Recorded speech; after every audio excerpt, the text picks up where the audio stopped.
नमस्कार, तुम्हा सर्वांचं @रिव्हिजन बुक एमपीएससी यूपीएससी मध्ये स्वागत आहे.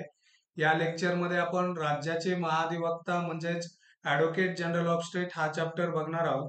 या अगोदरच्या लेक्चरमध्ये आपण अटॉर्नी जनरल ऑफ इंडिया हा चॅप्टर बघितला होता आणि त्या लेक्चरमध्ये ॲडव्होकेट जनरल हा point attorney general of India यांच्याशी कंपॅरिझन करून घेऊ शकलो असतो. मात्र समहाऊ माझ्याकडून तसं करणं राहून गेलं.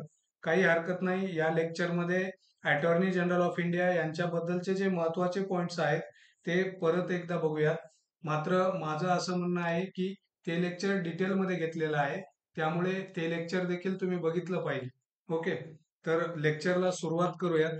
राज्याचे महाधिवक्ता जे असतात यांच्या पदाची जी तरतूद आहे ती राज्यघटनेच्या कलम 165 मध्ये दिलेली आहे आणि ते राज्यातील सर्वोच्च कायदा अधिकारी आहेत.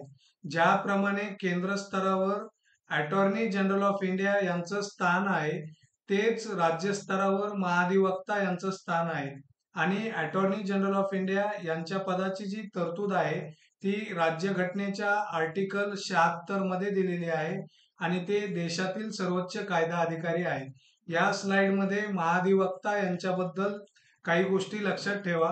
त्या म्हणजे त्यांच्या पदाची जी तरतूद आहे ती राज्यघटनेच्या कलम 165 मध्ये दिलेली आहे.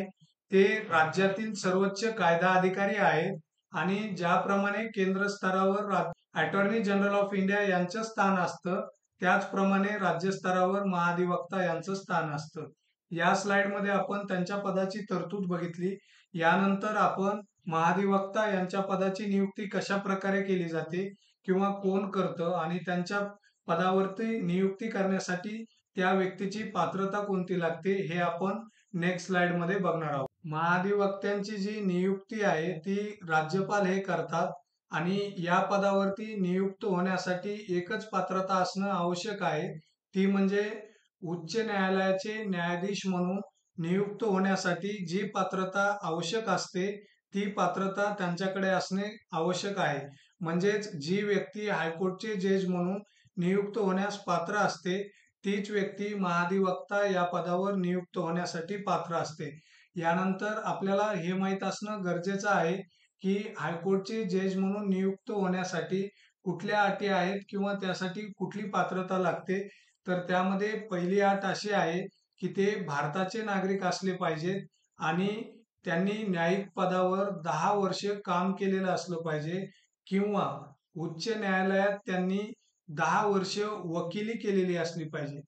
जर ते न्यायिक पदावर 10 वर्ष काम केलेलं असतील किंवा उच्च न्यायालयात 10 वर्ष वकिली केलेली असेल, या दोन अटीपैकी एक अट पूर्ण करत असतील आणि ते जर भारताचे नागरिक असतील तर ते हायकोर्टचे जज म्हणून नियुक्त होण्यास पात्र असतात. आणि जी व्यक्ती हायकोर्टचे जज म्हणून नियुक्त होण्यास पात्र असते किंवा जी पात्रता लागते तीच पात्रता असलेली व्यक्ती महाधिवक्ता या पदावरती नियुक्त होण्यास पात्र असते. आणि ज्यावेळेस आपण अटॉर्नी जनरल ऑफ इंडिया यांच्या नियुक्तीबद्दल बघतो तर त्यांची जी नियुक्ती आहे ती राष्ट्रपती हे करतात आणि या पदावरती नियुक्त होण्यासाठी कुठली पात्रता लागते तर सुप्रीम कोर्टचे जज म्हणून नियुक्त होण्यासाठी जी पात्रता लागते तीच पात्रता असलेली व्यक्ती अटॉर्नी जनरल ऑफ इंडिया म्हणून नियुक्त होण्यास पात्र असते. ओके, इथपर्यंत लक्षात आलंय.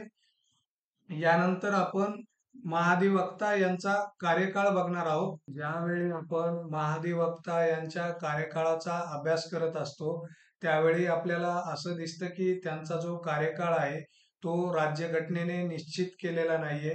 म्हणजेच त्यांचा कार्यकाळ किती वर्षाचा असेल, कसा असेल याबद्दल राज्यघटनेने काहीही निश्चित केलेलं नाहीये. तसं त्यांना पदच्युत करण्याची कारणे व प्रक्रिया देखील राज्यघटनेमध्ये दिलेली नाहीये. म्हणजेच त्यांना ज्यावेळेस पदावरून दूर केलं जातं तर ते कुठल्या कारणामुळे दूर केलं जावं किंवा त्यांना दूर करत असताना कुठली प्रक्रिया वापरावी याबद्दल देखील राज्यघटनेमध्ये काही दिलेलं नाहीये. याचाच अर्थ राज्यपालांच्या मर्जीनुसार ते पदावर राहू शकतात. म्हणजेच राज्यपाल त्यांना केव्हाही पदावरून दूर करू शकतात. आणि असंच काही अटॉर्नी जनरल ऑफ इंडिया यांच्या कार्यकाळाबद्दल देखील आहे. त्यांचा कार्यकाळ देखील राज्यघटनेने निश्चित केलेला नाहीये.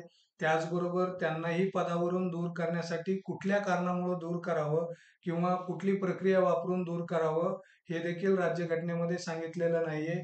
आणि राष्ट्रपतीची मर्जी असेपर्यंत ते पदावर राहू शकतात. म्हणजेच राष्ट्रपती त्यांना केव्हाही पदावरून दूर करू शकतात. बरोबर आहे. ते सुद्धा आपला जो राजीनामा आहे तो राज्यपालाला सादर करू शकतात आणि आपल्या पदावरून पदमुक्त होऊ शकतात. तसंच सरकारच्या सल्ल्यानुसार त्यांची जी नियुक्ती आहे ती होत असल्यामुळे ज्यावेळी सरकार म्हणजेच मंत्रिमंडळ राजीनामा देतं किंवा त्यांच्या जागी दुसरं सरकार येतं, त्यावेळी प्रथेनुसार ते आपला राजीनामा देतात. म्हणजे ही एक प्रथा आहे आणि त्या प्रथेनुसार जेव्हा ते सरकार राजीनामा देतं किंवा त्या सरकारऐवजी दुसरं सरकार निवडून येतं, तर त्यावेळेस महाधिवक्ता हे देखील आपला राजीनामा देतात. कारण त्यांची जी नियुक्ती आहे ती सरकारच्याच सल्ल्यानुसार झालेली असते आणि त्यामुळे ते देखील आपल्या पदाचा राजीनामा देतात. महाधिवक्त्याचं जे वेतन आहे ते राज्यघटनेद्वारे ठरवण्यात आलेलं नाहीये.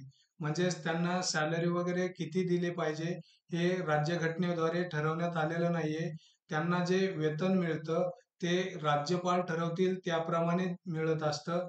आणि असंच जर आपण अटॉर्नी जनरल ऑफ इंडिया यांच्या सॅलरीबद्दल विचार केला किंवा त्यांच्या वेतनाबद्दल विचार केला तर त्यांचं वेतन देखील राष्ट्रपती ठरवतील त्याप्रमाणेच त्यांना मिळत असतं. आतापर्यंत आपण महाधिवक्ता यांची नियुक्ती आणि कार्यकाळ वगैरे बघितला आहे. तसंच राज्यातील मुख्य कायदा अधिकारी म्हणून महाधिवक्त्यांची काही कार्य आहेत, ती कुठली आहेत ते आपण बघूयात. त्यामध्ये पहिलं कार्य आहे राज्यपालाने त्यांच्याकडे पाठवलेल्या मुद्द्यावर राज्य सरकारला कायदेशीर सल्ला देणे. म्हणजे ज्यावेळेस राज्यपाल त्यांच्याकडे एखादा मुद्दा पाठवतील आणि त्या मुद्द्यावरती जर कायदेशीर सल्ला पाहिजे असेल तर तो कायदेशीर सल्ला देणं हे महाधिवक्त्यांचं कर्तव्य आहे. त्याचबरोबर राज्यपालांनी सोपवलेली कायदेशीर स्वरूपाची इतर कामं करणं देखील महाधिवक्ता यांचं कर्तव्य आहे. त्याचबरोबर राज्यघटनेने किंवा इतर कायद्यांनी जर त्यांच्यावर काही कार्य सोपवली असतील तर ती कार्य करणं देखील महाधिवक्ता यांचं कर्तव्य आहे. कर्तव्य आणि कार्याबरोबर त्यांना काही अधिकार देखील दिलेले आहेत. त्यामध्ये पहिला अधिकार हा आहे की ते अधिकृत कामे पार पाडण्यासाठी राज्यातील सर्व न्यायालयामध्ये आपली बाजू जो मांडण्याचा अधिकार आहे तो त्यांना देण्यात आलेला आहे. त्याचबरोबर राज्य विधिमंडळाच्या दोन्ही सभागृहाच्या कामकाजात किंवा विधिमंडळाच्या ज्या समितीचे ते सदस्य असतील त्या समितीमध्ये बाजू मांडण्याचा व सहभागी होण्याचा त्यांना अधिकार दिलेला आहे. म्हणजेच राज्य विधिमंडळाची जी दोन्ही सभागृह आहेत त्यामध्ये कामकाजात किंवा ज्या समितीचे सदस्य असतील त्या समितीमध्ये बाजू मांडण्याचा व सहभागी होण्याचा अधिकार त्यांना देण्यात आलेला आहे. मात्र त्यांना मतदानाचा अधिकार दिलेला नाही. त्याचबरोबर जे काही राज्य विधिमंडळाच्या सदस्यांना विशेष अधिकार मिळतात किंवा फायदे व संरक्षण मिळतं, ती सर्व विशेष अधिकार, फायदे व संरक्षण महाधिवक्त्यांना मिळत असतात किंवा त्यांना ते मिळतात. त्याचबरोबर आपण या स्लाइडमध्ये महाधिवक्ता यांच्या रिलेटेड जी महत्वाची आर्टिकल आहेत ती बघूयात. तर राज्याचे जे महाधिवक्ता आहेत यांच्या पदाची जी तरतूद आहे ती आर्टिकल 165 मध्ये दिलेली आहे. त्याचबरोबर राज्य विधिमंडळाची जी ग्रह आहेत किंवा समिती आहेत या संदर्भात जे काही महाधिवक्त्यांना अधिकार दिलेले आहेत ते आर्टिकल 177 नुसार देण्यात आलेले आहेत. त्याचबरोबर महाधिवक्त्यांचे जे काही अधिकार आहेत, विशेष अधिकार आहेत आणि कायदेशीर संरक्षण आहे याबद्दल आर्टिकल 194 मध्ये सांगण्यात आलेलं आहे. आता लेक्चरच्या शेवटी तुमच्यासाठी एक प्रश्न आहे. प्रश्न असा आहे की आपल्या महाराष्ट्र राज्याचे महाधिवक्ता कोण आहेत? ओके. आणि या प्रश्नाचं जे उत्तर आहे ते तुम्ही कमेंट बॉक्समध्ये देण्याचा प्रयत्न करा. या व्हिडिओमध्ये दिलेली माहिती जर तुम्हाला आवडली असेल तर व्हिडिओला लाईक करा, शेअर करा आणि चॅनलला सबस्क्राईब करा. Thank you for watching this video. Jai Hind.